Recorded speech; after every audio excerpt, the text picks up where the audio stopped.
Okay, so we spoke about this rhetorical triangle. Okay, the rhetorical triangle. What are the elements of persuasion? What enables an idea or a claim to be absorbed by somebody, to become a sort of belief? And we said Aristotle has these three main categories. There's ethos, pathos, and logos. Okay, today we're talking about logos part. Actually, we already started talking about logos. We started looking at what are different types of arguments, what are some sort of misconceptions that arise with arguments, deductive arguments, inductive arguments. So we started looking at, when is the logos part? When are the arguments? When is information conveyed and conveyed well? Today what we're going to look at is still in sort of the logos aspect, which is what are some common misconceptions? What do I mean by that is what are some arguments that people make that they think they think they're making a good argument, but they're not actually making a good argument. Okay? Or sometimes if you combine this with rhetoric, sometimes the person knows that they're making a bad argument. Okay? But they don't care because they realize that, sort of like a bluff in poker, that if I give this person a bad argument and they don't realize that it's a bad argument, for them it'll register as a good argument and it'll still have persuasive value. Okay, so we have talked about that. We spoke about ethos and pathos. Ethos, we're talking about what is it about the person? What is it about our assessment of this person's credibility, of their legitimacy, whether it be a source or whether it be an individual or whether it be an institution. When are we willing to give somebody our confidence? And with pathos, we're talking about more about our own psychology. What is it about us? What is it about our beliefs, our desires, our fears, which may make us more susceptible, to believe in one claim or another? Let me see if I can find it here. Okay, this was what YouTube gave me this morning. Let me see if I can find it, and I want to sort of analyze it. Let's see if we can. Give me 2 seconds here.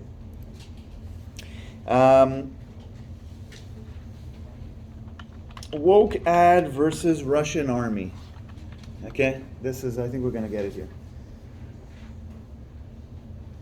Here it is. Okay, let's watch it and let's analyze it. Okay, a very simple little video. First, let's show you this Russian army. No speakers here?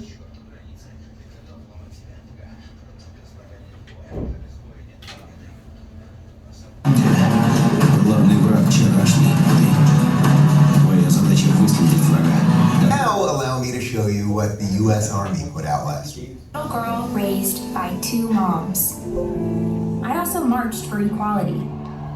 I like to think I've been defending freedom from an early age. Standing at the altar to marry my other mom. With such powerful role models, I finished high school at the top of my class. I found it. A way to prove my inner strength and maybe shatter some stereotypes along the way. We're screwed, people. Can you imagine that Russian guy coming up against that girl? No offense to that girl, but if you give me a, East Village lesbian versus Vladimir Putin, who's gonna win? First, let's show you this Russian army video. Okay, any comments on that? Is that two questions? Okay. Is it a strong argument and is it a persuasive argument? They're slightly different questions. Okay. Anybody want to comment? They both have the same answer, though. Say what? Speak up. They both have the same answer, though. I'm not wrong. I might want to disagree that they have the same answer. It may be persuasive. There's some sort of appeal here. Okay. But go ahead. Who wants to unpack this a little bit further? You were no.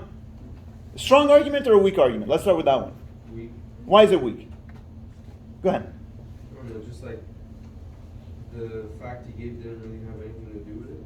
Okay, good. You want to add something? Yeah, it's kind of based in values the way they portrayed their army. So Russia, I guess they have more stronger values as opposed to the U.S. and Western countries that are going to have more of an appeal to emotion to want us to join the army and feel like we're doing something good as opposed to just being strong. Yeah. Okay. Go ahead. It's almost a bit of an exaggeration. It definitely there's an exaggeration there. Okay. But I guess what's the central claim? The central claim that is being made is what? Is that Putin is going to win. Putin's the best. Okay. The claim that's being made is based on this information, and the information that is being provided are basically recruitment videos. There's a Russian recruitment video, and here's this American military recruitment video. The claim is we're screwed, people. That is to say, the United States military is screwed. That's completely false. You are taking this. Really, what it is a rhetorical comparison. You're comparing this, what is perceived to be a sort of a soft, cartoonish video, and this sort of equating of sort of, oh look, our military is soft because of woke values. Here is the U.S. military. Instead of talking about rough soldiers, they're talking about, let's say, lesbian marriage. So we don't stand a chance. Okay. So this person is trying to persuade me that Russia is stronger than the U.S. military because of a recruitment campaign. So it's first of all, it's a very, very limited data set that you're trying to extrapolate quite a bit out of, and it's complete misrepresentation. It's complete distortion. Okay, I don't think Russia really. I was looking at the numbers after watching this. I said, here's a very sort of a weak argument to try to persuade me that the Russian military is somehow stronger than the American military. And when you actually look at the data, there doesn't seem to be any comparison. Okay, like U.S. military spending is 10 times what Russia spends on. The only variable where Russia seems to have an edge is they have more tanks, but the United States has a lot more airplanes. Okay, so usually tanks versus airplanes, usually the airplanes win. Okay, basically almost under every measurable metric, if you actually want to quantify it objectively, it's a little bit of an appeal to fear. Okay, it's a little bit of an appeal to outrage. Look what we're doing. Look at where we're spending our money on.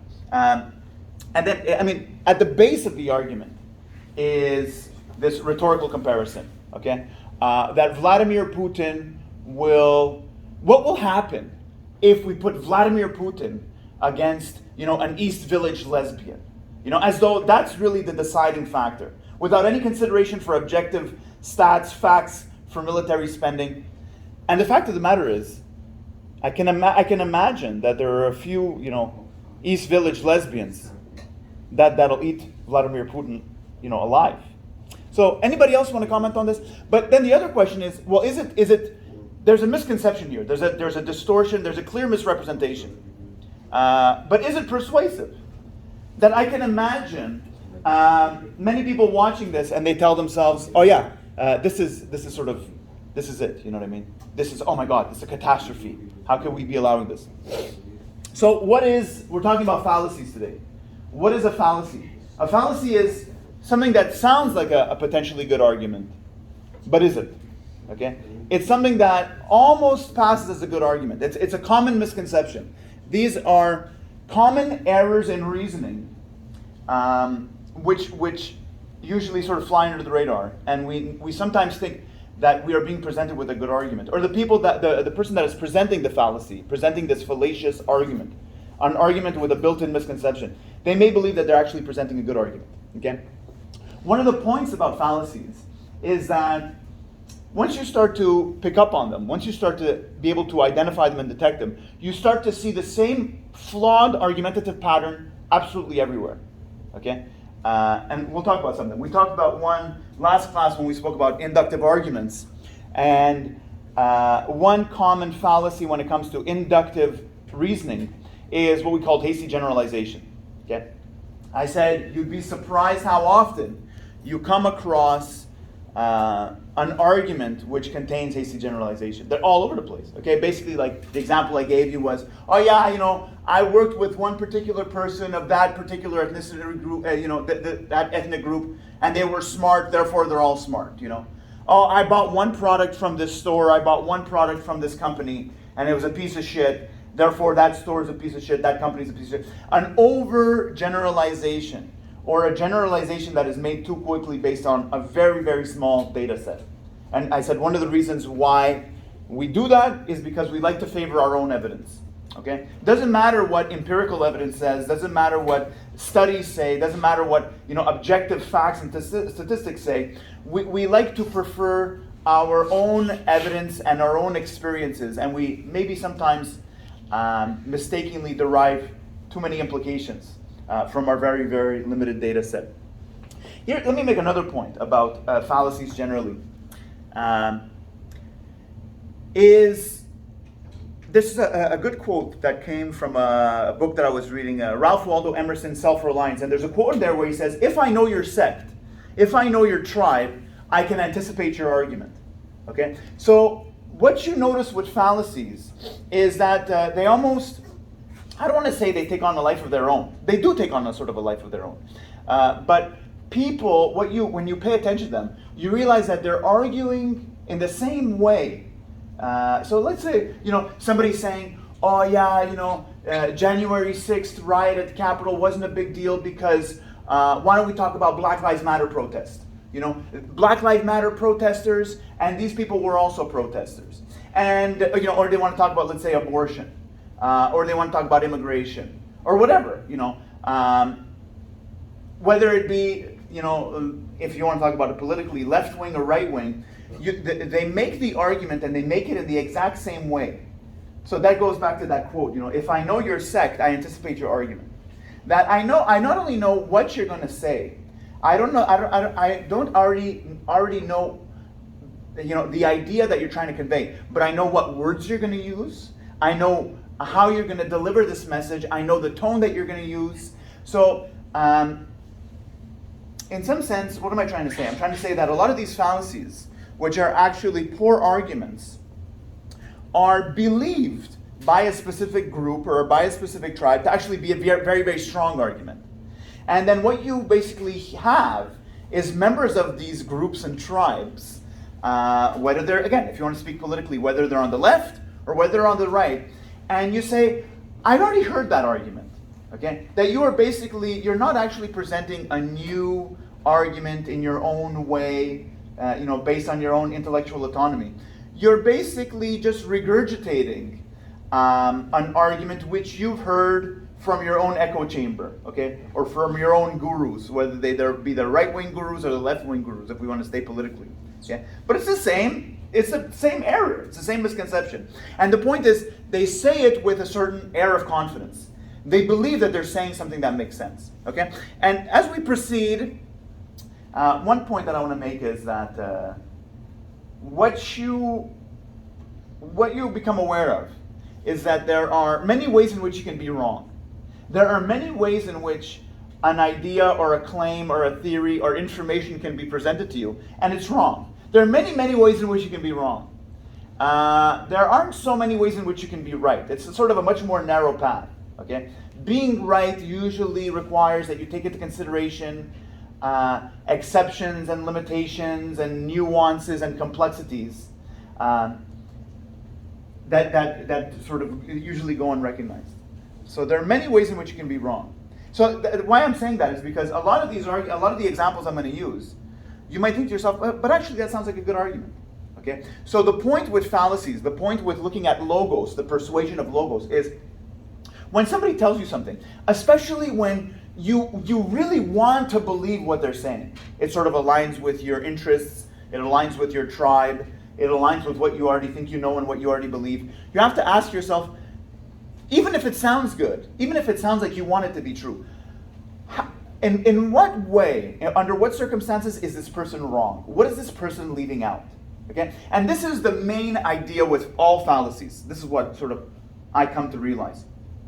Not only are you going to see the same fallacies everywhere, whether it be in marketing, whether it be in politics, whether it be in a conspiracy theory or a pseudoscience, the same basic patterns of argumentation.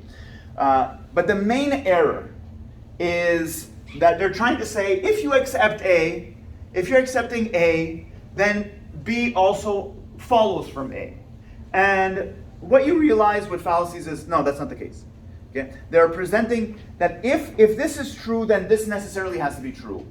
And if you look at it a little bit more carefully, you realize, yeah, maybe no, but not necessarily. Okay? That's the basic flaw about, keep that in mind, okay? If I accept what you're presenting me, do I necessarily have to accept your conclusion? And you're going to be surprised at how often the answer is no. That there's something missing, there's something incomplete, or there's some profound misconception in your argument. So these are sort of fallacies, kind of silly fallacies with regards to water. Okay, water is dangerous because everybody that's been exposed to water will eventually die.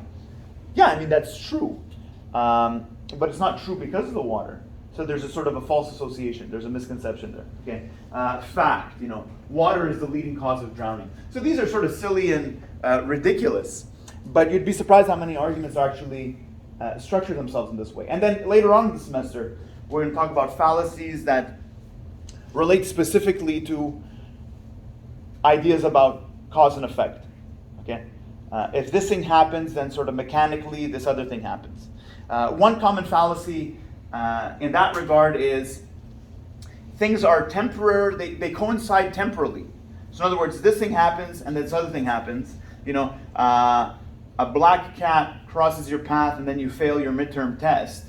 And then you say, well, what happened just before I failed my midterm test? Is, there was a black cat, or I walked under a ladder, or, somebody broke a mirror next to me. So that's why I failed my test. Two things are sort of in proximity in time, and your mind ends up sort of making a connection that they are related causally. Okay, so let's look at some fallacies.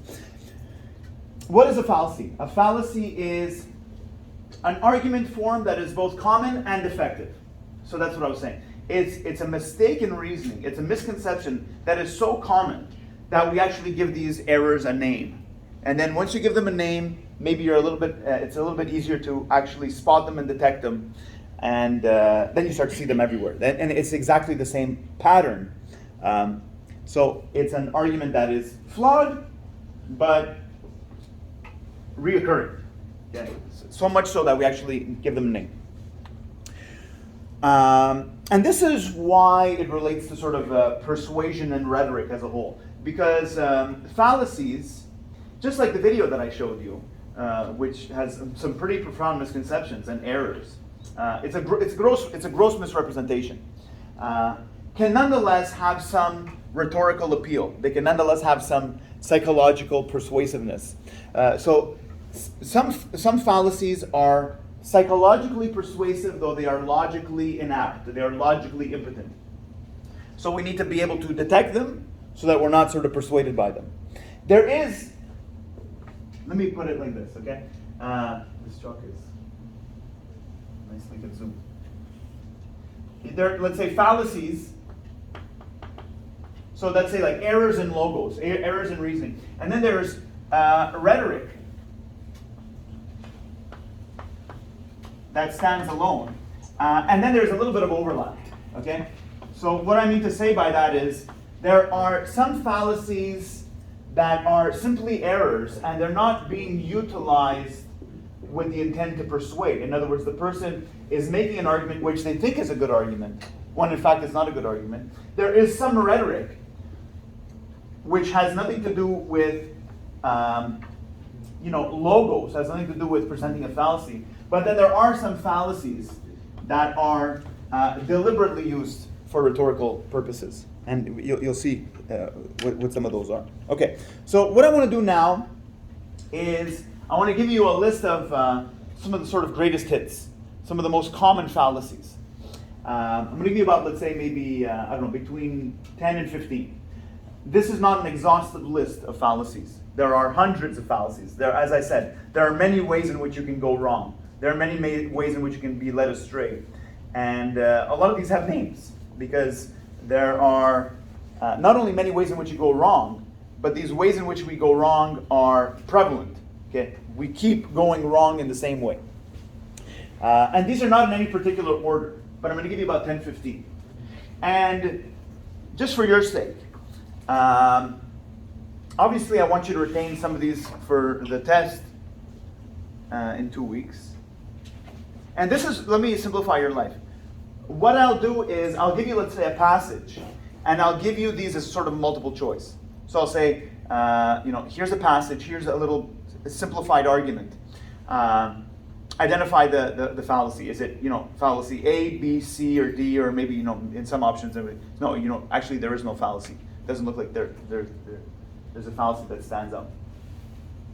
And also, why I want you to retain these is, for the sake of your own lives, if you're able to start to think about fallacies and start to identify fallacies, it's going to simplify your life, okay? This is basically bullshit detection, okay? And I'm giving you, in some sense, the common forms of bullshit. So bullshit detection is good, okay? It's going to save you money, it's going to save you time. Sometimes we understand why what somebody is saying doesn't make sense, but we're not able to articulate it. In other words, I know that what this person is saying doesn't make sense, but I can't really explain why it doesn't make sense. Okay? When you start to study fallacies, you start to be able to do this sort of second component, which is not only are you able to identify, detect that there's something wrong with the argument, but you're able to actually unpack, okay, and articulate why it's wrong. So let's get into it. First fallacy is what we call a genetic fallacy. And one more thing here before we jump into the list. Some of these arguments are so bad that there may be actually more than one fallacy at work. That's a possibility. So do not sort of approach fallacies with the sort of stance of, well, what is the sort of one fallacy? Sometimes there are, the error is so sort of broad that you can actually use many fallacies to articulate what that error is, and that would be okay. And sometimes it's actually more than one fallacy at work. That's a possibility. So first one is what we call a genetic fallacy. A genetic fallacy is arguing that because of the historical origins of something, something else must be true. When in fact, if you look at it more closely, the historical origins may be interesting, may be meaningful to some degree, but in the argument that is being presented, they are not as meaningful or as conclusive. They are not as necessary as the person is presenting them. So let's get more concrete here. So if I say something like, Selena's arguments regarding Aboriginal rights shouldn't be listened to because after all, she's of European descent. There's a misconception there. Is that necessarily true? It might have some weight, it might have some bearing, but is it necessarily true? No, not necessarily, because maybe Selena is not is of European descent, but maybe she's a PhD, in Aboriginal studies or Aboriginal law or Aboriginal spirituality. So she might nonetheless have some meaningful expertise. So in some sense, dismissive because of some point of origin. You're going to see in this particular example will overlap with what we call ad hominem fallacy, which is this would be another example of what we're going to use as what we call a personal attack fallacy. I'm taking an aspect of you, the speaker, I'm highlighting something about your ethos as a presenter to attack or discredit the claim that you're making, when actually that aspect about you has nothing to do with the claim that you're making. In other words, I'm attacking you, I'm attacking something about you to discredit your claim, when really the thing that I'm pointing out about you is not really all that relevant to the validity or the merits of your claim. Now, another thing to understand about fallacies is that they're often sort of, it's like a double-edged sword. So the inverse of this argument is precisely also the same fallacy. So if I say something like, we should listen to what Selena has to say about Aboriginal rights because after all, she's an Aboriginal. That's, again, it might be interesting, it might be relevant. Is it necessarily true? No, I mean, you can imagine that somebody's, a native or Aboriginal, and they have no understanding or have not studied anything with regards to Aboriginal law or Aboriginal rights. So both of them would be the same misconception articulated, they're both sort of the reciprocal, the flip sides of each other. But it's the same misconception.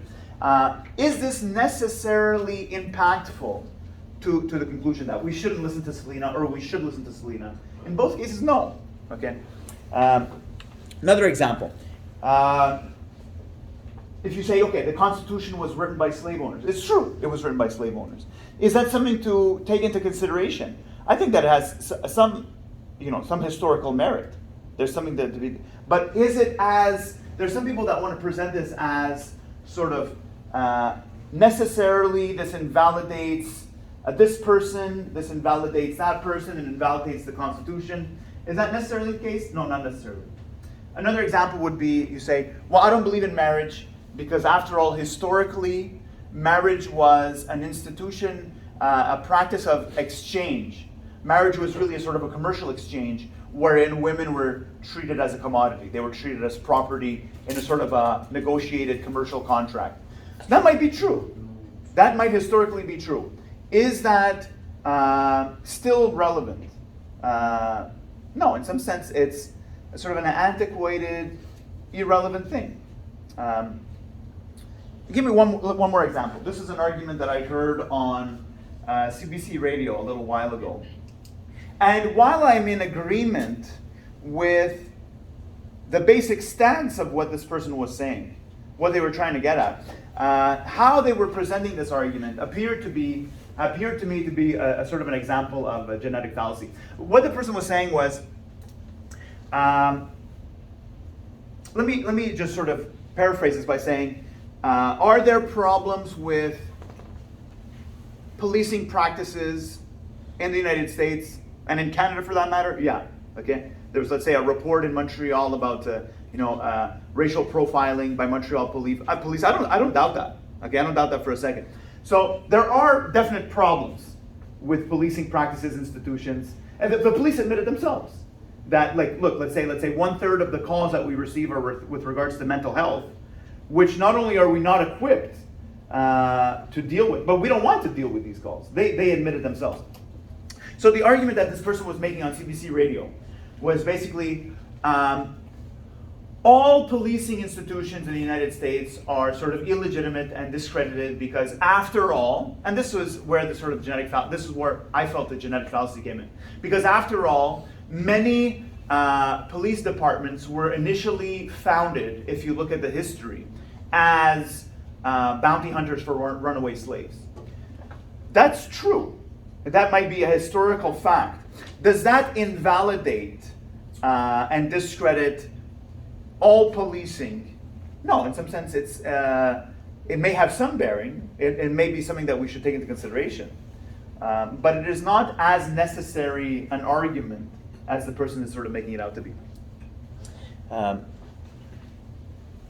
Okay, similar to this is an ad hoc fallacy, which takes on many forms. An ad hoc fallacy is what I was describing. It's basically to say, it's usually coupled with a little bit of ridicule. I'm going to ridicule this person in order to somehow make their claims seem less credible. But I'm going to attack something about you in order to dismiss or distract from the claim that you're making, even though what I'm attacking about you really has no bearing on your claim. So it would be something like, you might have a friend who is a sports statistics savant. Okay, he knows everything. Okay, he knows a little bit too much about who hit how many home runs and who scored how many points, and he knows a little bit too many stats. And you might say something like, a form of ad hominem attack would be something like, well, why should I listen to you when it comes to sports? You don't even know how to skate. In other words, yeah, that might be true about him. But does that discredit the fact that this guy is a sports statistic genius or expert? No. It seems to be relevant, but it's actually irrelevant. Okay, it has no necessary bearing on on what he's saying. Yeah, go ahead. Would cult of hypocrisy being ad hominem attack? In some cases, yeah. The use of hypocrisy, or to say this person is, let's say, a political flip-flopper, in some cases amounts to an ad hominem attack. In some cases, it's legitimate. You know what I mean? In some cases, to accuse somebody of inconsistency or hypocrisy may be meaningful. Like let's say, you shouldn't listen to this person when he says this, because he's made similar claims in the past and actually done or voted on the opposite. You may structure a claim of hypocrisy as being meaningful and relevant. You should listen to this person or you shouldn't listen to this person. What you notice politically, especially say in a political debate, is the willingness, the eagerness, and the frequency of sort of claims of hypocrisy are used illegitimately. So yeah, I mean, it could go either way. Could you give an example of an illegitimate use of false hypocrisy? I don't know. Just you can say some, like, let's say there may be politicians that have changed their opinions on certain issues over the years, and that might be legitimate. Maybe the circumstances have changed. Maybe the science has changed. Maybe their constituents have changed. So he may have, let's say, voted for a pipeline 10 years ago, and now is voting against it. And you might say, oh look, he has an inconsistent voting record. He claims to be an environmentalist, but he isn't, because look at what he did 10 years ago. And at one point, it becomes almost like a genetic fallacy. You're maybe reaching a little bit too far into this person's history to try to pull in something to make it meaningful to what he's saying now, which might not really be applicable. And that opens up a whole sort of interesting debate as to, let's say things with regards to cancel culture. There are some things, let's say, which are unforgivable and do not have, let's say, a statute of limitation. If let's say, you're a rapist, you sexually abuse somebody. But it's like, maybe this person said something 10 years ago, 20 years ago, and there's this willingness to, let's take this thing and, shine some light on it. I feel like, here's one example that comes to mind, is conservative, there's a prevailing conservative sort of meme that I've seen circulating. It's a whole Justin Trudeau blackface, okay? Obviously, it's wrong. Obviously, he looks stupid, okay? But now you have, let's say, it's almost like an automatic reflex that whenever, Justin Trudeau's in the news, you'll have somebody on Facebook or Twitter, automatically, post the meme of Justin Trudeau blackface. To the point where it becomes sort of, ridiculous and sort of useless, And in some sense, it's almost a hypocrisy on their part. Because they were arguing, like, at the beginning, like, oh, blackface, so what's the big deal? But now it's like, now they realize that they can use it for, let's say, a political argument. That, now, they're going to use Justin Trudeau blackface sort of against them. Whereas initially, in some sense, that's a real hypocrisy. When it came out, they're saying, like, oh, yeah, who cares, But now it's like, that's like their main argument.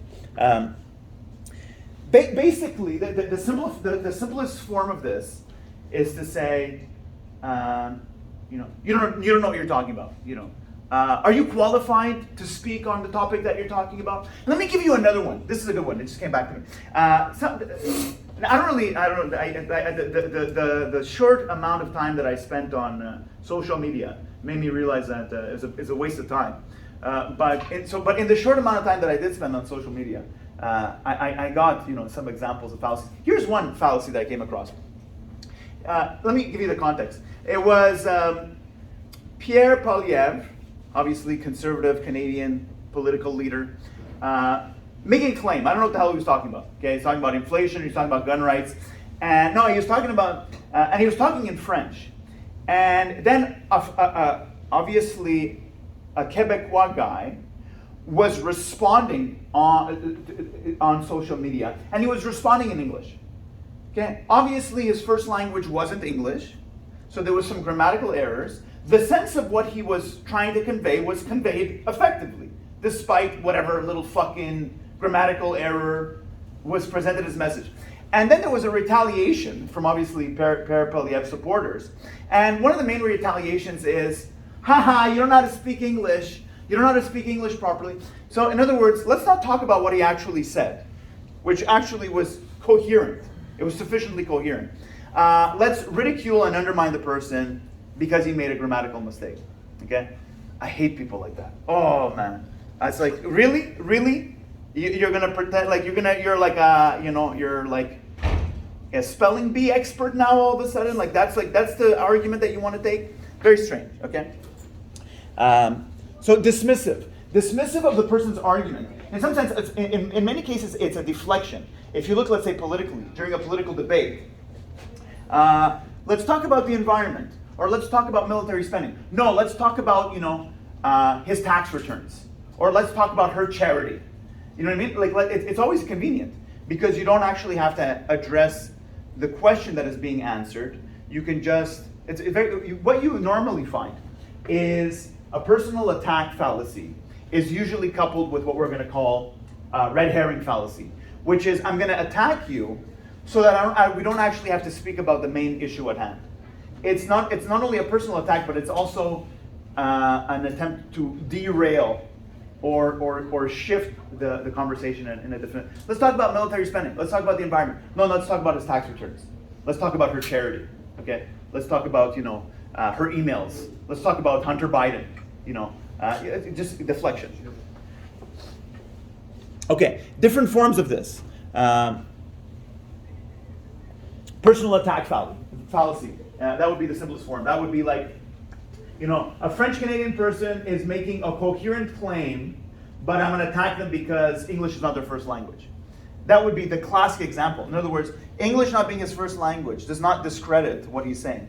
But again, if you're not sort of paying attention, what it does is it might say, oh yeah, this guy doesn't know what he's talking about. Here's another example. This is, as I said, sometimes coupled with ridicule. And let me give you one example that comes to mind. This would be an example of when this is used and it has a sort of a strong rhetorical effect. I don't know why this example sticks in my mind, but actually, Joe Biden does this pretty well. Two examples that I can think of. The other day, he had the State of the Union. And a very effective technique is when your opponent says something to you, whether your opponent is saying something that is truthful and meaningful and coherent or not, you basically just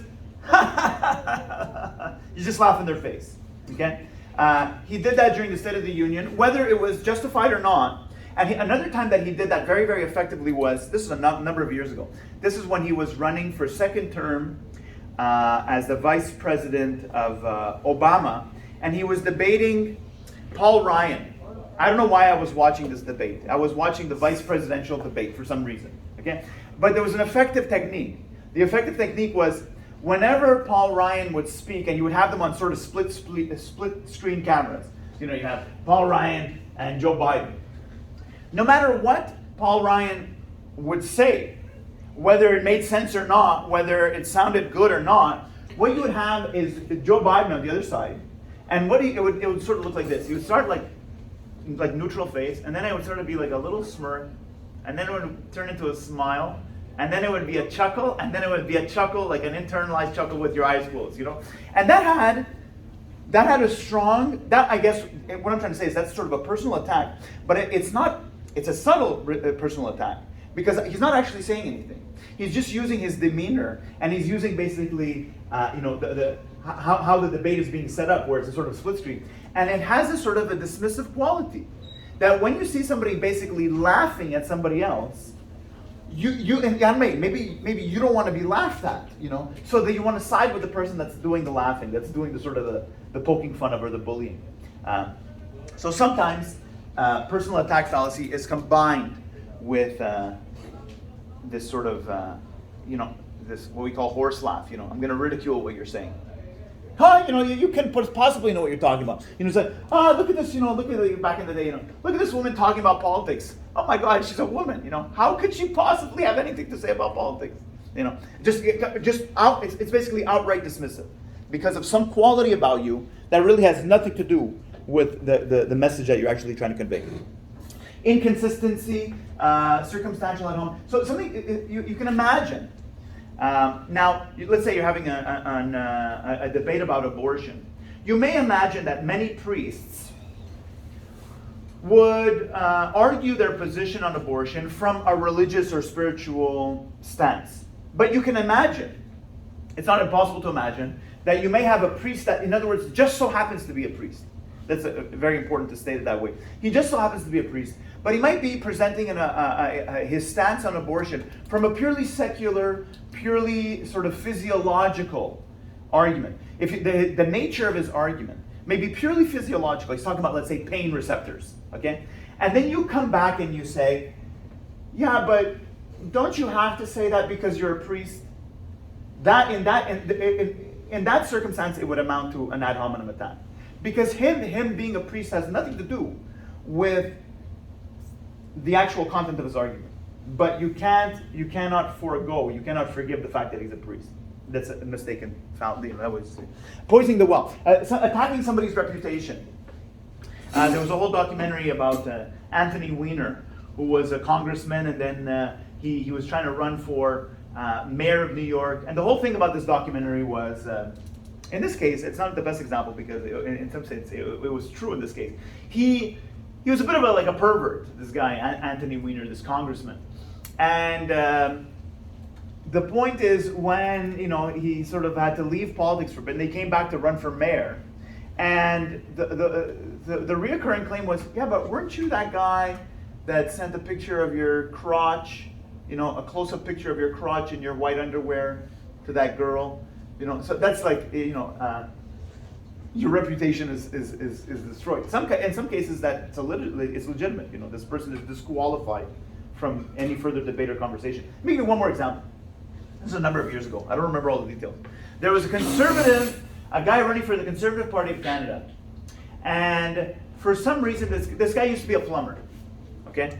And for some reason, somehow, some way, there was some sort of investigative journalism going on. And they caught this guy, who used to be a plumber. They caught him, while he was a plumber, on sort of hidden camera. And they caught him pissing into a coffee cup at a client's house. I don't know why. I don't know if it was malicious or he had to piss and the water was off. He decided to piss in the coffee cup. Okay? Now, the point is, 10 years later, okay, this guy might have been the greatest political, economic mind of all time. He could have been the greatest military strategist of all time. But it doesn't matter what he says, because the rebuttal is always going to be, he might give us, a beautiful economic lecture, and at the end of it, you say, yeah, but aren't you that guy that pissed in the coffee cup that time 10 years ago? So it's over. You know what I mean? Sometimes the use of that is illegitimate. Okay, some more. I did very small. Here's a good one, a very simplified one. You say, a father may tell his son not to start smoking, as he will regret it when he's older. And here is the fallacy. The son may point out that his father is or was a smoker. You know what I mean? In other words, why should I listen to you? You're a smoker. That might be true that he's a smoker. And in some sense, this would be an example of a claim of hypocrisy. You're telling me not to smoke, but you yourself are a smoker. Thereby, in other words, the idea is, I'm discrediting what you're saying on the grounds of hypocrisy. But is that true? Is it justified? No, I mean, in some sense, you might even argue the opposite. That the father, in some sense, has more authority or more say precisely because he is a smoker. He realizes the impact. So the claim of hypocrisy here, why should I listen to you, Dad, when you tell me not to smoke when you yourself are a smoker? That actually amounts to an ad hominem attack. Okay?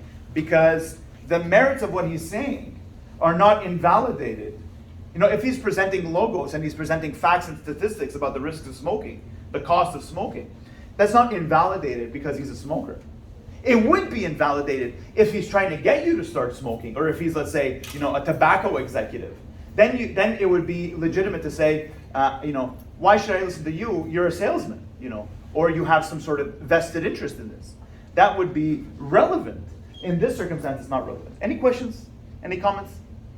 Okay. Again, what is the common idea here? The common idea is what you're being asked to accept does not necessarily follow from the evidence or the premises.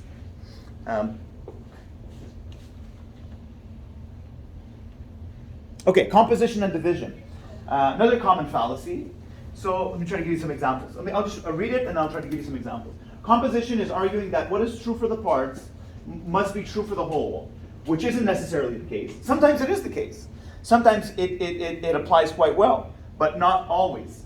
And division is, again, it's the double-edged sword. It's the inverse of the very same fallacy. Division is arguing that what is true for the whole must be true for the parts, which isn't necessarily the case. Anybody have any examples of this? Let me try to give you some examples. One example of division would be an example that a student had given in another class, which is if you say, if you say 1 in 5 Canadians have diabetes, and there are 5 people, I'm sitting at a table with 4 of my friends, so we're 5 people at the table, therefore 1 of us has diabetes. Is that necessarily true? No, it's not necessarily. It might be true, but in some sense it's a kind of a weak argument. Because to say 1 in 5 Canadians as a whole has diabetes, that might be statistically and empirically true. Does that necessarily apply at the sort of macro level? There are 5 individuals in the room, therefore 1 of them must have diabetes. That's not how it works. Okay? You may have many groups of 5 individuals whereby none of them have diabetes, and then suddenly you might come across another group of 5 individuals where they all have diabetes. Okay? You say, most Republicans are against abortion. You're a Republican, therefore you're also necessarily against abortion. Is that necessarily true? No, not necessarily true. Okay, so this also might, it sort of relates to sort of inductive arguments. This would be, let's say, this would be what is true for the parts must be true for the whole. This would be a sort of enumerative induction, a flawed enumerative induction. Division would be a flawed statistical syllogism, if you want to put it in those terms. Argument from, let me see. An argument from division would be something like Volkswagen was caught cheating on emissions standards tests, and you work for Volkswagen. You're a mechanic at one of the dealerships. Therefore, you were in on it. Okay, that's not necessarily true. That should be obvious that it's not necessarily true. A lot of people argue this way. You know what I mean? Some people say Germans were responsible for the Holocaust, and you're German, so you bear some of the blame. Some people still have that grudge. It's an understandable grudge, but it's mistaken. It's misplaced. Another argument, you also get this in a lot of pseudosciences. Okay, a lot of pseudosciences use argument from division or composition. Here, let's say you say one especially sort of anti-vaxxers. They say, oh, there is mercury and formaldehyde in vaccines. Mercury and formaldehyde are highly toxic. Therefore, vaccines are toxic. That would be an example of composition. There's something dangerous about the parts, about the ingredients. Therefore, the whole thing is dangerous and toxic. What's the flaw here? The misconception is that there's less mercury in all the vaccines you'll ever get than in the fish that you're going to eat. You know what I mean? Eating fish regularly is going to give you much more mercury than all the vaccines that you're ever going to get. So it's a misrepresentation based on, you're not quantifying things. A lot of pseudoscientists don't like to quantify things. They talk in sort of vague terms. Another example of that is where it clearly doesn't apply. Sodium will kill you. Sodium is sort of unstable, okay? And chlorine will also kill you. So you might be tempting to say, by that logic, if you combine them, it's going to kill you twice as fast, okay? Is that true? What happens when you combine sodium and chlorine? Salt. You get table salt, okay? Which doesn't kill you, unless you're trying to make a point, trying to exaggerate, okay? Apparently, ancient Chinese aristocrats used to commit suicide by, high ingestion of salt, because it was a sort of a dignified, luxurious way to go, because you can afford salt. Here's another sort of argument, sort of like the idea of lunar effects. A simple argument, like almost tempting. There's something almost appealing about it. You'd say, what is it? They say, half of the world's surface is water, or 3/4 of this world's surface is water, and the water on the surface of the Earth is affected by the cycles of the moon. That's how we get the tides. our body is also 3/4 water. Therefore, we are also affected by the phases and the cycles of the moon. See the argument? It's sort of, there's something appealing there, with sort of like making, they're making this claim. Yeah, it's true that the bodies of water, the oceans, the tides are affected by the moon. And the temptation is to, well, it's true on the level of the whole, and we are similar in that respect, therefore we must also be affected by the moon. That's simply not how it works, okay? Because part of it has to do with gravity and how much actual water there is, okay? Once you have a smaller bucket of water and how much water is contained within us, it's not as impacted by the low-level gravity of the moon. Gravity is a pretty weak force, okay? But once you have an immense body of water, like the oceans, you start to get some, measurable effects. That would be another example of this. Composition and division. Let me see if there's any other examples that come to mind. What is true for the whole is not necessarily true for the parts. What is true for the parts is not necessarily true for the whole. Sometimes it is. Okay. This fallacy consists of trying to make that a jump from the micro to the macro, or macro to the micro, where it's not applicable. Okay. That yes, this tendency does apply in many things in nature, in the world, okay, in society, and that therefore you're overly eager to apply that same pattern of things trickle down or things build upwards in the same respect. In some cases, it does not. Equivocation. Equivocation is okay. I have a lot of. I want to try to give some concrete examples. I have a concrete example. Equivocation is when you make an argument sound as though you're speaking consistently, because you're using words that sound the same, but upon closer examination, those words do not have the same meaning. So it would be something like saying, if I say, dogs have bark, and trees have bark, therefore dogs are trees. That would be a simple and ridiculous equivocation. What's the equivocation here? The equivocation is we are giving the semblance that there's a relationship between the word bark. The bark of a dog and the bark of a tree are completely unrelated. They just so happen to be related, in this language. They're sort of they sound the same. So you're utilizing the fact that they sound the same to construct something that seems as though it has some logical continuity when it doesn't. Okay? Or if you say, only man is rational, women are not men, therefore women are not rational. On the surface of things, it looks like a deductive argument. It looks like, there's a logical connection happening here. What's the disconnect? Yeah. When you use the word man, Yeah. referring to everything that is referring to mankind as opposed to men, which is referring to the gender and or sex. Yes, but that's it. Okay. So we're talking about sex or gender here. Here we're using man synonymously with human beings or mankind. That's what we're trying to say by man here. So there's once you realize that, there's no continuity between the premises. The premises could be as detached as saying, my daughter's name is Sophia, and she likes ice cream. Therefore, the world is round. There's a complete disconnect. Let me try to give you a much more concrete and pertinent one. Is Donald Trump, after the Charlottesville protests, where some guy ran over a bunch of protesters with a minivan or whatever it was. What did he say? He said there were bad people on both sides. Okay, that's an equivocation. Bad on the side of the protesters against the tearing down of the Confederate general. Those people were the sort of the left-wing protesters. Maybe they were potentially violent. Maybe they were throwing objects. But bad on the side of the counter-protesters was vehicular homicide.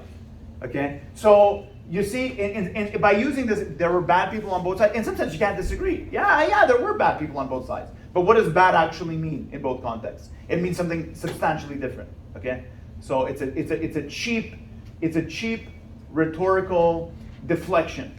And in doing so, you are misrepresenting the actual events of that day. Okay, equivocation. Another very popular one, this is also very popular in marketing, is appeal to popularity.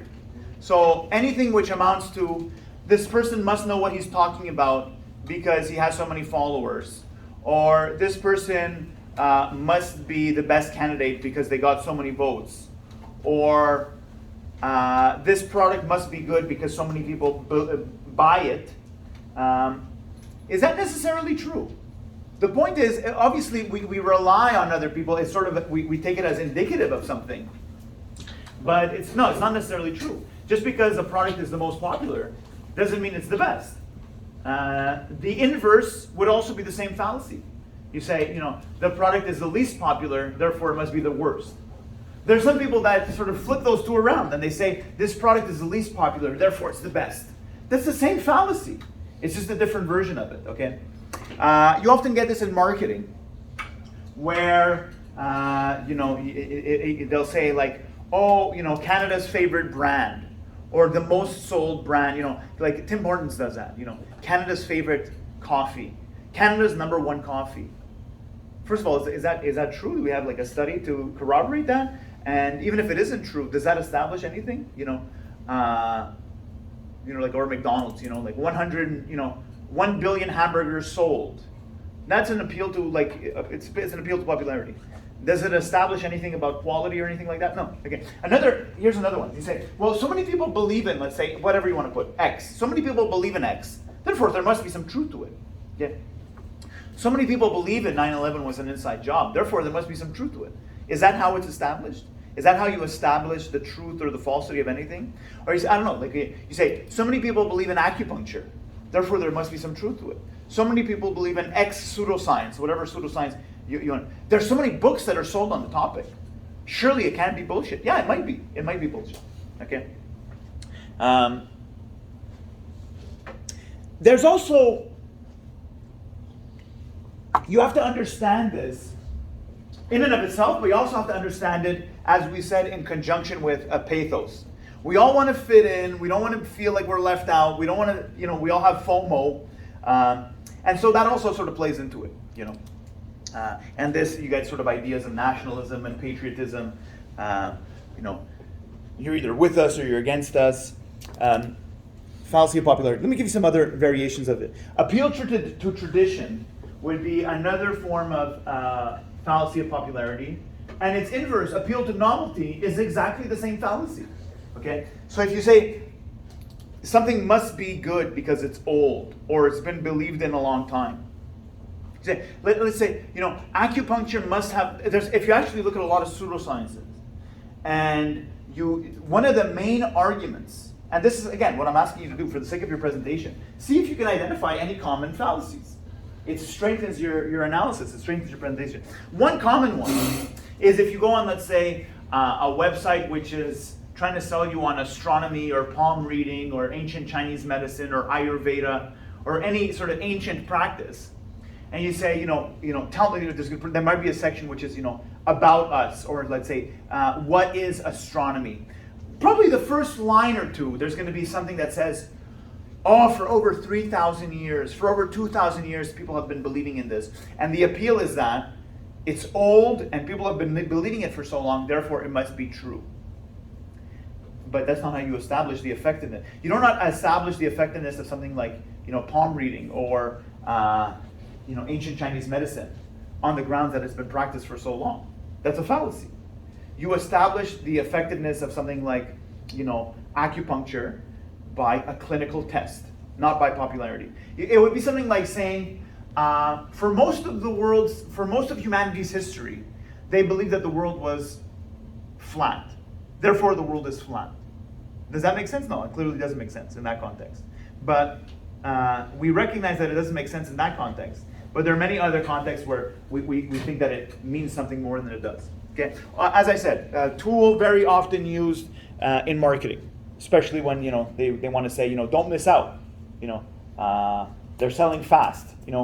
That's actually also a strategy that is also used in marketing.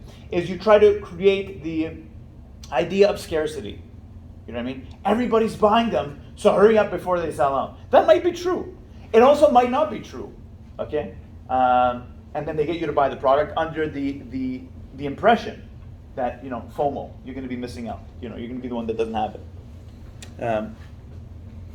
Appeal to novelty is say, oh, something is so old, therefore it must have some legitimacy. It must have some truth to it. The opposite is also the same fallacy. Okay, something is newer, therefore it's better. You would hope that that's true. I would hope that that's generally true. Is it necessarily true? No. Okay, you might buy a new smartphone and it ends up being an incendiary device. You know what I mean? Now you have to cancel your flight or you have to throw your phone out because they're not going to let it on the flight. So it's not necessarily true that just because something is newer, it's better. Here's another variation of appeal to popularity. Is I have some friends that are now they've become a little bit wiser, but I remember when we were younger, they would argue like, this product is more expensive, therefore it's better. Which you would hope in a good sort of marketplace is generally true. Okay, when sort of capitalism works well, that is generally true. Things that are more expensive are the better product. Is that necessarily true? No, not necessarily. Okay, and the opposite. Just because something is cheaper doesn't mean that it's worse. But there are some products that are more expensive, and they have nothing going for them other than the fact that they are marketing themselves as a luxury brand, which is all of this appeal. Again, that goes back into this appeal. Any questions, comments, any other examples? Yeah, this would be something like saying, the Google had this during the World Cup. They had this little sort of soccer shootout on their website where you can, let's say, for any match, you can choose which team you wanted, and you can score like little penalty shootouts. Okay, and there would be something like saying, Argentina has had most users score using the Argentina team in this little Google game, therefore Argentina's going to win. And actually, I think that's actually what happened. Okay. But Argentina didn't win because most people on Google thought that they would win. Okay, it's like saying most people think that Kansas is going to win this weekend, therefore they're going to win. That might be true, but it's not necessarily true. And if it is true, it's coincidentally true. It's not because of popularity that it's established. Okay, what time is it? Am I an hour in or what? It's 11:15, sir. 11:15. Okay, thank you. Yeah. What about buying something because of good reviews? Okay, good. Buying something because of reviews. That's a good one. It could be. I would say sometimes it's obviously useful and meaningful. That's a good question. What I want to say is, it would be appeal to popularity if you want to buy it, and you have confirmation bias, and you only look at the positive reviews. Who does that when you're buying something? Okay, so especially if you're buying something online. What you should do to avoid appeal to popularity and to avoid your own confirmation bias is you should look at the negative reviews. Okay, I'm about to buy something. Obviously, the website is set up in some sense with appeal to popularity in mind, because they're always going to show you the top review first. Sometimes they don't even show you the top negative review, what they call the critical review. They don't even show it at all. Sometimes they do show it, but even when they do show it, they show it after the top review. Okay? So you have to actually actively seek out the negative reviews. So I guess my answer is, sometimes websites are psychologically set up with appeal to popularity in mind, where they will show you the top reviews first or only the top reviews. Okay? You'll get that even, let's say, with some pseudoscientific websites. Let's say, anecdotal claims about supposed clients that have used this service, and 5 on 5, it changed my life, I feel so much better, it alleviated my pain. It's the owners of the business, it's the owners of the website that decide whether they want to even publish the negative reviews. You might not even have access to the negative reviews. And then you add to that the fact that, as we said earlier on in the semester, that whole website of TripAdvisor in Montreal, the top restaurant in Montreal, 5 on 5 stars, Le Nouveau de Lutte, in fact never existed, which adds another element of complexity, which is these reviews themselves might even be concocted. They might be sort of artificially generated. I guess what I'm trying to say to answer your question simply is, it's not appeal to popularity if you're actually looking at the reviews as you should use them, which is you look at the positive reviews and the negative reviews. It is an appeal to popularity if you, just say, there's 1,000 reviews and most people seem to like it, therefore it must be good. You might say, well, what you could say to make it less of a fallacy is to say, it might be good, I'm willing to give it a try, but it's not a guarantee. Just because something is highly rated by many people doesn't mean that it's going to work for me. And that's the understanding of the fallacy. Let me skip over these. Appeal to different emotions, appeal to compassion, appeal to envy. Let me just say one thing, which is something that I mentioned right at the beginning of the semester, is something that has some persuasive appeal, some rhetorical appeal, especially used by politicians, is when somebody is arguing from outrage. How can it be, transgender bathrooms, what are they trying to do to us? What are they trying to do to America? Like, just, you have these, political commentators. They're not actually saying anything. They're not actually looking at facts. They're not looking at real stories. You might actually concoct a story, and then you just scream about it, okay? And you say, my God, this person is so hysterical. This person is so angry. Surely there must be something to what they're saying. You know what I mean? Maybe no, maybe not. Maybe it's just a complete fabrication, So appeal, he's outraged. Appeal to outrage, appeal to anger. Therefore, there must be something there. Otherwise, why would he be so angry? Wishful thinking, we mentioned in the context of confidence and credibility. Wishful thinking happens when we accept or urge acceptance or rejection of a claim because it would be pleasant if it were true, or if it would be unpleasant if it were true. That is to say, we do too much thinking with our own self-interest, with our own egoistic thinking. That might lead to error. We said, we give someone our unwarranted confidence when our desire to believe them outweigh and inhibit the reasons for accepting the truth of their claims. Okay, moving right along. Let's try to go a little bit faster here. Misplacing the burden of proof. This would be something like saying, I believe that ghosts exist, and it's up to you to prove that they don't exist. I believe that God doesn't exist, and it's up to you to prove that he does exist. That's misplacing the burden of proof. There's a problem with that, okay? Let's say in our country, we have a standard of evidence for incarceration, which is innocent until proven guilty, which is a good standard, okay? That is to say, the prosecutor is making the claim of guilt. The prosecutor is saying this person committed the crime, and the prosecutor is making the claim, so therefore the prosecutor has to provide the evidence for why he committed the crime. It would be in a, where that doesn't apply in other countries, it's pretty sad. Because the prosecutor says, you are accused of a crime, and it's up to you to prove that you didn't do the crime. Okay? So the person making the claim is not the one who has to defend the claim. It's the person who is accused of the claim that now has to defend the claim. Let me give you a more concrete example of this. Again, my obsession with the bullshit that comes out of the MAGA movement is Rudy Giuliani. The whole Stop the Steal was basically, what it amounted to was a sort of an argument like this, which is, I believe that there was electoral fraud, and you haven't shown me otherwise. You haven't shown me that there isn't electoral fraud.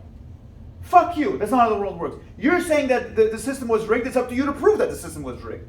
You can't say, I think the system was rigged, and it's up to you to prove that it wasn't rigged. That's not how burden of proof works. Okay? Misplacing the burden of proof. Let me see if there's another. So, the person making the claim, whether that claim is positive or negative, they're the ones that have to sort of provide the evidence. So again, I believe that ghosts exist, and it's up to you to prove to me that they don't exist. Otherwise, I'll continue believing in them. Or I believe that God doesn't exist, and it's up to you to prove that God does exist. Okay, no, that's not how the world works. Begging the question. A begging the question is a circular argument. So, example, say God exists because the Bible says so, and the Bible is the Word of God. There's something circular about that. Okay, there's something like the premises are the conclusion, and the conclusion are the premises. It doesn't have some persuasiveness. Yeah, maybe it does. That's what I'm trying to say. It's a misconception. It's an argument which is based on some sort of flaw. But for some people, it might be regarded as a strong argument. If you say something like, whatever is less dense than water will float because whatever is less dense than water will float, that sounds stupid and redundant. But if I say something like, whatever is less dense than water will float because such objects won't sink in water, that might pass. It sounds like now I'm saying something smart. but really I'm just rewording exactly what I said. So it's an argument, ça tourne en rond. It's a circular argument. Okay. We also call that begging the question. Okay. I don't know why they call that, but that's what they call it. Okay, move right along. I think we just have a few more. Appeal to ignorance. Appeal to ignorance is a little bit like misplacing the burden of proof. Okay, and I believe we spoke about appeal to ignorance. Let's unpack it again very quickly. So,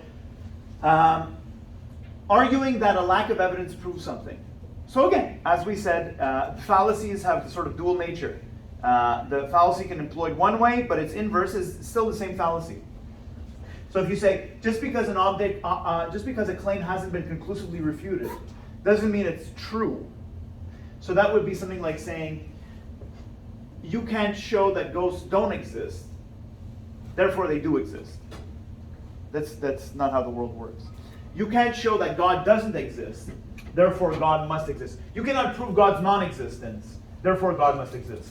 That would be, type number one would be more of the sort of believers use this fallacy. Okay? And the skeptics are more prone to use this type of the fallacy, which is still the same fallacy. It would be something like, you can't prove that God does exist, therefore he doesn't exist. Okay? Let me give you my example of the Loch Ness Monster. Okay, you guys all familiar with the story of the Loch Ness Monster?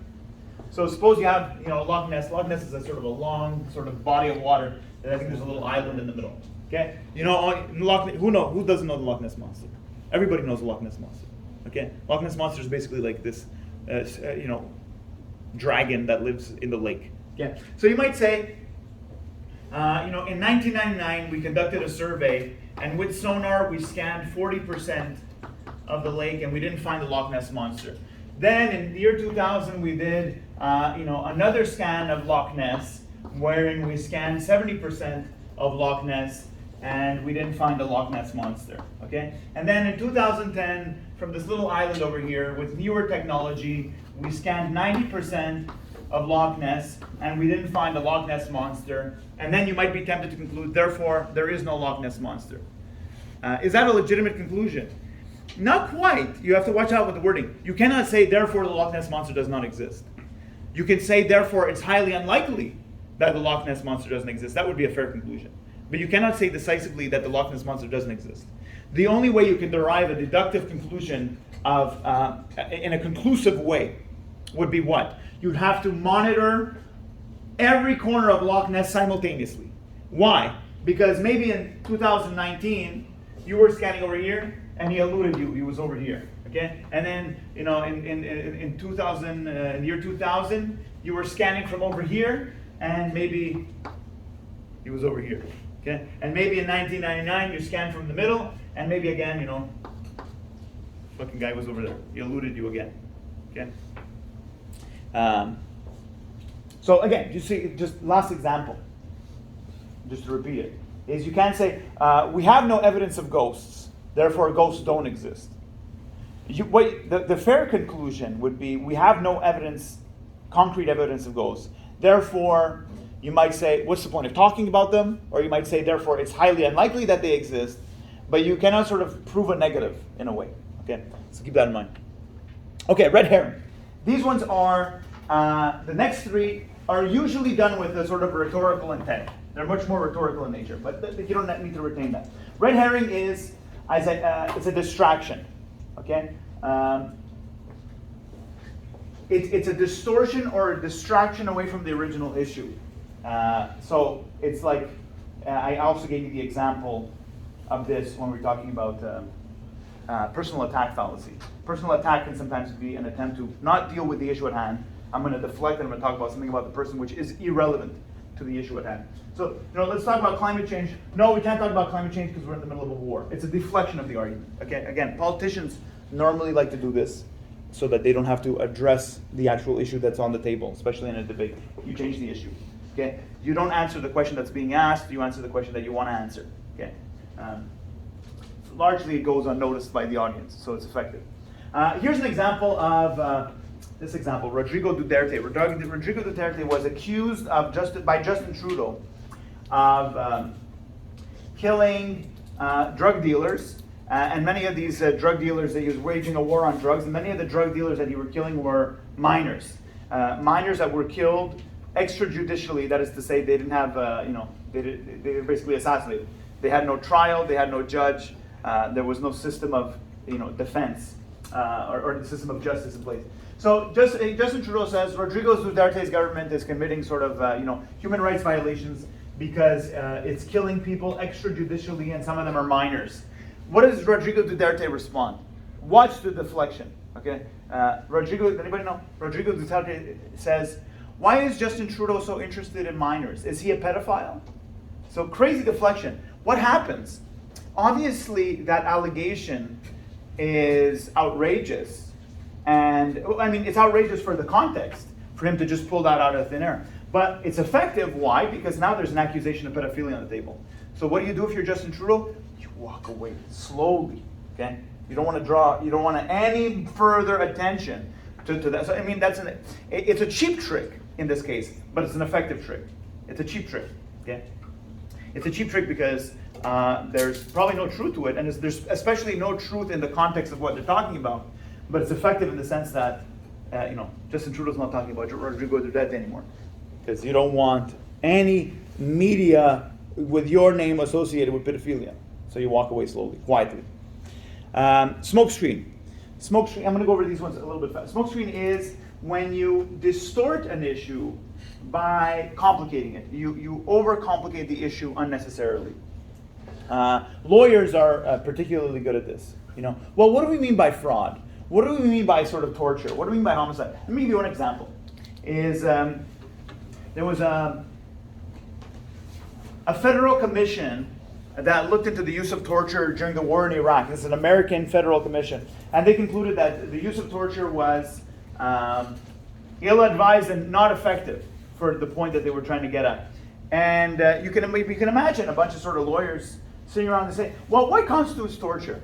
Is waterboarding torture? If I pour water on your face at this angle, at this speed, is it torture? If the water's hot, is it torture? If the water's cold, is it torture? If I recline you 5%, 10%, 20%, is it torture? And in other words, you overcomplicate the issue that by the end of it, you say, well, actually, maybe it doesn't sound that bad. Maybe it sounds like something I want to try out with my friends this weekend. No, it's torture. Okay, you've just been basically bombarded by words that you lose track of what's being said. And one of the documentaries I might send you for next week's response. Documentary is called "Here Be Dragons." He calls this proof by verbosity. It means you have some people that they argue. Their arguing style is they just keep piling it on and on and on and on and on to the point where you sort of lose focus and you're sort of distracted, and you start to believe that this person really knows what they're talking about because they're just bombarding you with all these facts and statistics and information. None of it might be true, but it sounds good. Okay. Straw man. Straw man is a gross misrepresentation of the claim. So if somebody says, Dave says he's in favor of equal marriage rights for gays. Obviously, he thinks gay relationships deserve special treatment and that the gay lifestyle should be celebrated and promoted. Do you really want your kids being taught that the gay lifestyle is best? Dave does.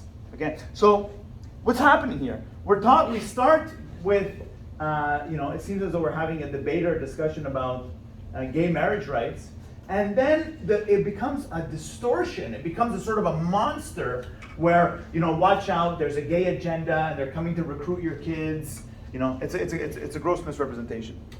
In the same way that the video that I showed you earlier is a sort of a straw man. Okay, it's a misrepresentation. Look at this. Look at the deplorable state of the U.S. military, because our opponents are investing in paratroopers, and we're investing in lesbian couples, and wokeness. So watch out. It's all going to shit. The country's going to shit. It's a gross misrepresentation and distortion. Okay. If you want to actually look at the real representation, you look at statistics, the U.S. military seems to, outweigh substantially the Russian military in almost every factor. I said, apart from maybe a handful of submarines and tanks, they have a lot of tanks. Okay, so gross misrepresentation. False dilemma. False dilemma, we said, takes on the form of this argument. Okay, you say P or Q. You negate one of them, you say not P, you conclude therefore Q. This is sometimes used as a fallacy. fallacy of, you're either with us or you're against us. You're either a capitalist or you're a communist. Okay? You're either Christian or you're going to burn in hell. You're either a patriot or you're a Nazi. What this fallacy consists of is it tries to make things look like always yes or no, black or white, when there may be other possibilities, okay, which it does not admit. So it makes things sort of polarized. Okay, you're either a patriot or you're not a patriot. Okay, so again, very very simple, argumentative, rhetorical tactic. You're either a Christian or you're an atheist. George Bush liked to use this one because it was nice and simple. You're either with us or you're against us. That was his main one. Okay, you're either an American or you're basically a terrorist sympathizer. That was his whole main thing. Okay, you're either in or you're out. Slippery slope. I'm wrapping it up. Okay, takes on the form, as we said, it takes on the form of if P then Q, if Q then R, therefore if P, R will result. And sometimes that's good and it's a meaningful argument. If I say Al is taller than Bob, Bob is taller than Charlie, therefore Al is taller than Charlie. If I say, if I pass the test, passing the test will make me pass the class. Passing the class will make me graduate. Therefore, if I pass the test, then I'll graduate. That's what we call this hypothetical syllogism, this sort of chain reaction. That can be used in the form of a fallacy, what's often called a slippery slope. Slippery slope, as I said, is usually used with appeal to fear, okay? Which is, if we do this, watch out. You're going to have this sort of uncontrollable cascading effect, and you're going to end up in a sort of a pitiful, deplorable state, okay? So if you allow the morning after pill, then it's just a matter of time before you allow first trimester abortion. If you allow first trimester abortion, it's just a matter of time before you allow third trimester abortion. So if you allow morning after pill, it's just a matter of time before we have, babies abandoned in dumpsters and the sanctity of life is completely gone forever. Or, a fear tactic, let's say legalization of, or decriminalization of some drugs. If we legalize marijuana, it's just, marijuana is a gateway drug, so it's just a matter of time before we're telling our kids it's okay to do harder drugs. So if you legalize marijuana, it's just a matter of time before you find young Timmy in a back alley with a needle in his arm, some exaggerated, distorted claim. It can also be used in an exaggeration. Let's say you can imagine false claims or promises being made by, let's say, an investment thing or some sort of pyramid scheme. Yeah, if you do this, if you give me $1,000, I'll give you, $10,000 by the end of the month. And then you can get this, you get this seminar, and once you do the seminar, you'll be making $1,000 from, working from home online. Therefore, this sort of, there would be an appeal to sort of wishful thinking, an appeal to your own self-interest with this exaggerated claims of this is going to bring about this, and it's just a matter of time before, you're having a party on your own yacht, trust me, listen to me, and sort of exaggerate. A lot of strange YouTube commercials sort of take that, take on that sort of style, listen to me, take my seminar, buy my book, and that's going to cause this sort of uncontrollable, positive, cascading effect. You're going to find yourself to be rich in no time. Gambler's fallacy, we spoke about. As we said, it's like a classic example is the roulette wheel. The roulette wheel has hit red 10 times in a row.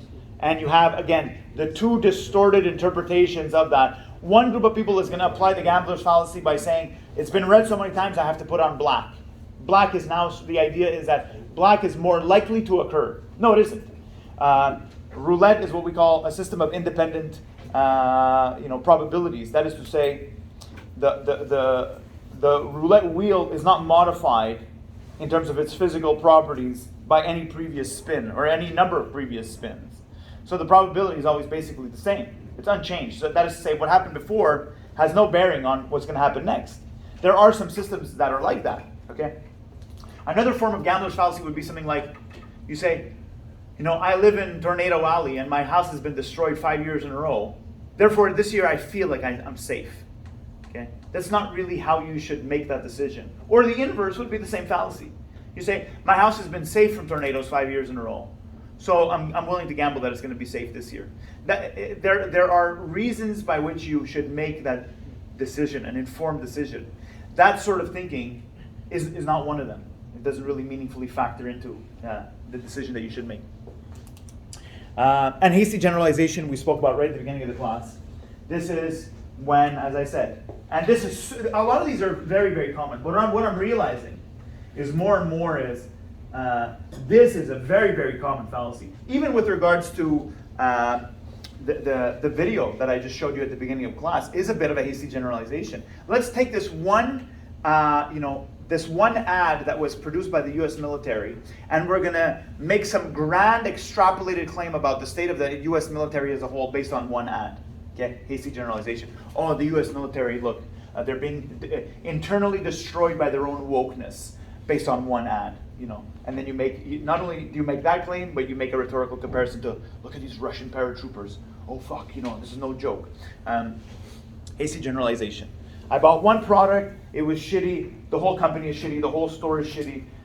I ate one thing at the restaurant, it wasn't good, therefore, the restaurant is bad. Many, many examples. If you pay attention, this is what I said. Hasty generalization is a good one. It's a fallacy that once you see it, you begin to see it everywhere. Okay, different forms, different shapes and sizes, but it's the same basic fallacy. Any questions or concerns about anything? No? It's okay? Okay, guys, so we'll talk again next week. See you guys. Thank you.